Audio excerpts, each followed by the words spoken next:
गर्भवती महिलाओं की वजन और लंबाई ANC की जांच कैसे पोषण ट्रैकर में हर महीने भरना है, आइए जानते हैं इसके विषय में। क्योंकि अभी तक बच्चों की वजन और लंबाई भरी जा रही थी, लेकिन गर्भवती धात्री महिलाओं की भी अब हर महीने पोषण की स्थिति, उनकी ANC की जांच भरनी है पोषण ट्रैकर में। तो आइए देखते हैं कि हम पोषण ट्रैकर में गर्भवती धात्री महिलाओं की लंबाई, वजन और उनकी ANC की जांच कैसे भरेंगे। यहाँ से हमने गर्भवती महिला का, प्रेग्नेंट वीमेन का ओपन कर लिया है। जैसे आप अभी तक हर महीने बच्चों का भरते थे, लेकिन अब गर्भवती और धात्री महिलाओं का भी भरना होगा। तो हम यहाँ पर पूनम गुप्ता का भरेंगे और यहाँ सामने आप 3 पॉइंट देख रहे हैं, 3 पॉइंट को टच कर देना है तो इस तरह से फीचर ओपन हो जाएगा। उसके बाद यहाँ से add growth and nutritional detail, पोषण की स्थिति यहाँ पर ओपन कर लेना है। आपने यहाँ देखा, इस तरह से क्लिक करने के बाद ये पूनम गुप्ता का हेल्थ ट्रैकिंग आ रहा है। अभी तक आप देख रहे हैं तो 1, 2, 3 स्टेज यहाँ पर है, तीनों स्टेज को भरना है। तो सबसे पहले हम यहाँ पर हाइट भरेंगे। हाइट जो भी हो आपकी गर्भवती महिला का, उसकी हाइट भर देनी है उतनी, और उतनी ही जितनी की देनी है। और इस बात का ध्यान रखिएगा बहनों कि ANC की जांच हमेशा MCP कार्ड से ही भरिएगा, मतलब जच्चा बच्चा रक्षा कार्ड से, जिसमें कि एनम भरती है पूरा, उसमें BP, हीमोग्लोबिन वगैरह सब कुछ। और उसके बाद यहाँ से सबमिट कर दीजिए। सबमिट कर देने के बाद अब दूसरा पेज, दूसरा स्टेज आएगा। देखिए, पहला स्टेज हो चुका है ग्रीन, दूसरा है are you given nutritional supplement.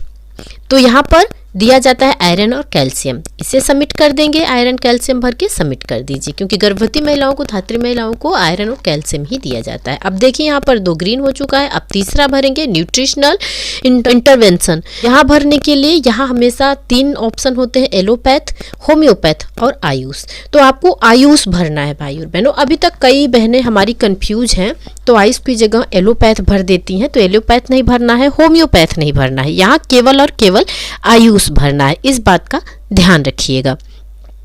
यहाँ पर आयुष भर के करके सबमिट कर देना है।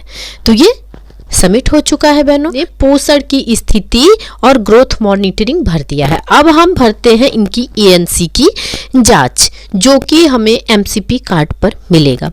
और पोषण की स्थिति के साथ, वजन और लंबाई के साथ साथ इनकी ANC जेस्टेशनल वेट गेन जिसे कहते हैं, वो भी आप लोगों को हर महीने भर देना है। तो यहाँ से हमने इसको क्लिक कर लिया है। अभी आप देखिए, मैं यहाँ पर जो पूनम गुप्ता हैं उनका मैंने 1 ANC 2 ANC भर चुकी हूँ, पिछले महीने का ही है ये। अब इनकी तीसरी ANC यहाँ पर 11 फरवरी को दिखा रही है। तो हम अब यहाँ पर 11 फरवरी जो भी डेट दिखाए आपने उनके ANC की, उसकी एक्चुअल डेट आपको भरनी है। जिस दिन भी आपने BHSND कराई है ANC, तो उसी दिन कराएंगी। मतलब गर्भवती की प्रसव पूर्व जांच आप टीकाकरण के दिन ही कराएंगी। तो यहाँ पर ऐड डिटेल को हम क्लिक करते हैं। पूनम गुप्ता का पूरा चार्ट यहाँ पर ओपन हो चुका है। यहाँ इंटर हाइट इन सेंटीमीटर, इनकी हाइट को यहाँ पर लिख देना है, सेंटीमीटर में ही लिखना है, जैसे कि हम हमेशा लिखते हैं बच्चों का और सबका, इसी तरह से जितनी हाइट है हाइट लिख दीजिए। यहाँ पर इनका वेट लिख दीजिए। यहाँ पर हीमोग्लोबिन लिखना है, जितना भी इनका हीमोग्लोबिन होगा MCP कार्ड से वो लिख दीजिए। और उसके बाद एक्चुअल डेट ऑफ ANC, भले ही वहाँ 11 फरवरी है, लेकिन जो भी एक्चुअल है, जिस तारीख को आपने BHSND कराई है, 1-2 दिन पहले या 1-2 दिन बाद भी आप भर सकते हैं। तो मैंने 15 को कराया था, यहाँ पर हमने 15 फरवरी को भर के सबमिट कर दिया है। तो यहाँ पर आप देख रहे हैं इनकी जेस्टेशनल वेट गेन चार्ट तैयार हो चुका है, भर दिया गया है। तो इसी तरह से इनकी ANC ऐसे भर दी जाएगी। और उसके बाद आपको गो बैक करके हम दिखाते हैं। देखिए, हमने गो बैक कर दिया है, मतलब पीछे आके देख रहे हैं। तो 1, 2, 3 ANC की जांच इनकी भर चुकी है। प्रसव पूर्व जांच में 4 जांचें होती हैं, जिसमें 3 जांच हो चुकी है। चौथी जांच इनकी है 8 अप्रैल की।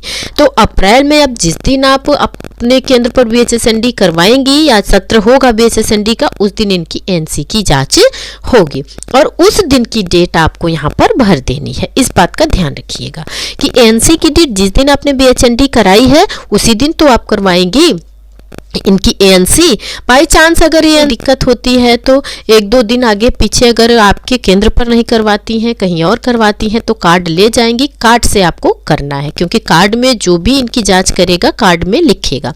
अब हम यहाँ पर सुशीला देवी का एक बार और करके आपको दिखा देते हैं, जिससे कि आपको दिक्कत ना हो। ग्रोथ मॉनिटरिंग वाले ऑप्शन को क्लिक करके हम यहाँ पर इनकी हेल्थ ट्रैकिंग को देखेंगे। हेल्थ ट्रैकिंग में जाकर के इनकी हेल्थ ट्रैकिंग करेंगे तो यहाँ पर हाइट लिख देना है। इसका ध्यान रखिएगा। मैं दोबारा इसलिए बता रही हूँ भाई और बहनों कि आप लोगों को कोई कंफ्यूजन न हो और आप आराम से दोबारा देखकर इसको भर सकें। तो हाइट यहाँ पर हम इनकी डाल देते हैं, जितनी भी हाइट है इनकी। कभी कभी ऐसा होता है कि हमारे यहाँ जो गर्भवती होती हैं कम वजन की होती हैं, लेकिन यहाँ पर 41 किलो से कम नहीं लेती हैं, तो आप 41-42 किलो ही डालिएगा। और उसके बाद यहाँ पर आप देखिए न्यूट्रिशनल सप्लीमेंट में आयरन और कैल्शियम दिया जाता है, तो आयरन और कैल्शियम दे करके सबमिट कर दीजिए। यहाँ से सबमिट कर देंगे।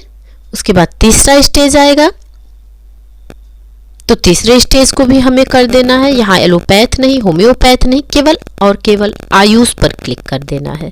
आयुष के अंतर्गत एलोपैथ, होम्योपैथ सब आ जाता है, तो यहाँ पर आयुष को ही क्लिक करना है। उसके बाद इसको कर देते हैं सबमिट। यहाँ से ये सबमिट हो जाएगा सुशीला देवी का। अब हम यहाँ पर सुशीला की ANC भरेंगे। एक बार 2 बार जरूर देखिएगा बहनों, और इसको आप लोग भी अगर नहीं भर रही हैं गर्भवती महिलाओं की, तो जितनी जल्दी हो सके आप भरना आरंभ। यहाँ से गेस्टेशनल वेट गेन को ओपन करते हैं और यहाँ पर आप देख रहे हैं सुशीला की भी मैंने 2 ANC की जांच भरी हुई। यहाँ से आपको क्लिक करना है, तो यहाँ पर आप क्लिक करेंगे तो इस तरह से देखिए पेज ओपन हो जाएगा। सुशीला का भी 2 प्रसव पूर्व जांच भरी जा चुकी है और ये तीसरी जांच है इनकी, जिसकी डेट है 11 फरवरी को ही। तो 11 फरवरी को हमारे यहाँ VHND हुई नहीं थी, VHND हुई है 15 फरवरी को। तो हम यहाँ पर इनका ऐड डिटेल करेंगे। अब यहाँ से क्लिक करेंगे और सुशीला देवी का ANC की डिटेल भरने के लिए ये चार्ट ओपन हो चुका है। तो यहाँ पर इंटर हाइट इन सेंटीमीटर, इनकी जो भी हाइट है उनकी हाइट यहाँ पर लिख देनी है सेंटीमीटर में, और यहाँ पर लिख देना है इनका वेट। और 42 किलो से कम नहीं लेगा, जबकि इनका 41.55 किलो वेट है। तो हम लोग क्या करेंगे फिर, 42 किलो ही लिखते हैं। आप देख पा रहे हैं कि 41.55 मैं लिख रही हूँ, जो कि इनका एक्चुअल वजन है, वो यहाँ पर नहीं ले रहा है। तो मैंने यहाँ पर इनका वेट बढ़ा करके 43 लिखा। यहाँ पर हीमोग्लोबिन लिखना है, इनका जो भी हीमोग्लोबिन होगा यहाँ लिख दीजिए, और इनकी ANC की एक्चुअल डेट डाल देनी है। जिस भी तारीख को आपने VHND कराई है उसी तारीख को इनकी एक्चुअल डेट डाल देनी है। उसके बाद सबमिट कर देंगे। आप देख रहे हैं ANC detail has been added successfully हो चुका है। अब बैक होकर देखते हैं कि सक्सेसफुली कितना हुआ है। ये तो पूरा चार्ट आ जाता है, तो इस चार्ट से आपको पता चल जाता है कि आपने इनकी ANC डिटेल को भर दी है। तो यहाँ से गो बैक होते हैं। अभी तक 2 ANC की जांच यहाँ पर भरी हुई थी, अब 3 ANC की जांच भरी हुई है, और इनकी चौथी ANC की जांच है 8 अप्रैल को। तो अब अप्रैल माह में जब भी आप VHSND कराएंगे तो इनकी ANC जरूर कराइए, और ANC कराने के बाद बहनों आप इनको पोषण ट्रैकर में भरना ना भूलें। उम्मीद करती हूँ ये जानकारी आप लोगों को अच्छी लगी होगी। अगर आपको कोई इसमें दिक्कत होती है तो आप मुझे कमेंट द्वारा पूछ सकती हैं। फिर मिलते हैं अगले वीडियो में एक नई जानकारी के साथ। परवरिश विद प्रभा सिंह चैनल से जुड़े रहने के लिए चैनल को सब्सक्राइब करना ना भूलें बहनों, और वीडियो अच्छी लगी हो तो लाइक जरूर करें। हमारी और बहनों को इसकी जानकारी पहुंच सके, इसके लिए वीडियो को शेयर करना ना भूलें। फिर मिलते हैं अगले वीडियो में एक नई जानकारी के साथ। तब तक खुश रहिए, स्वस्थ रहिए। बाबा बदेवनाथ की कृपा आप सब पर बनी रहे। नमस्कार भाई और बहनों।